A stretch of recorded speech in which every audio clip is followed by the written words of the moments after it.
আসন্ন লোকসভা নির্বাচনে কাস্তাতুরি তারা চিহ্নে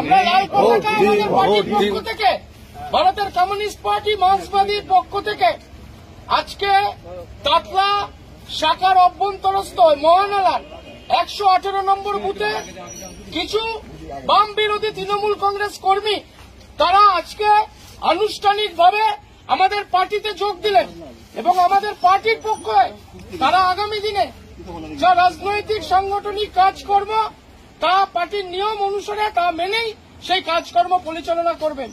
এখানেও অনেকে আছেন, সব মিলিয়ে প্রায় 10-এর বেশি পরিবার আজকে ভারতের কমিউনিস্ট পার্টি মার্ক্সবাদীতে আনুষ্ঠানিকভাবে যোগদান করলেন এবং আমি পার্টির পক্ষ থেকে এই যোগদান পর্বকে স্বাগত জানাচ্ছি।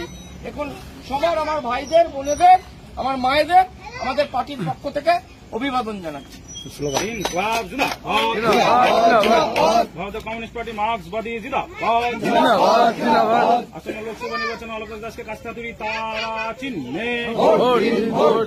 আসন্ন লোকসভা নির্বাচনে অলোকেশ দাসকে কাস্তাতুরি তারা চিহ্নে। জিন্দাবাদ। আমার সভাপতি মানিয়েছিল, দেখছি কোনো সুযোগ সুবিধা আমি মার্কে দিতে পারছি না, বাধ্য হয়ে আমাকে দেখছি না, বাধ্য হয়ে মানতে হলো যে না, বিজেপি কংগ্রেস কিংবা টিএমসি আমার যাওয়া দরকার না। আমি দেখছি 34 বছর যারা এসছে, 34 বছর যারা রাজত্ব করেছে তাদের ক্রিমিনাল ধরা পড়েনি, আর আজকে টিএমসি কত ক্রিমিনাল ধরা পড়ছে, তাই তো? হ্যাঁ, কত ক্রিমিনাল ধরা পড়ছে। কই একটা সিপিএমের তো একটা নেতাকে ধরতে পাইনি।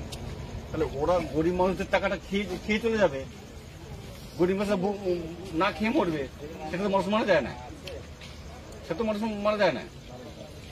সেই উদ্দেশ্যেই আমি বললাম যে না, আমি এর মধ্যে থাকবো না, আমি সিপিএমে চলে যাই, দরকার নেই আমার।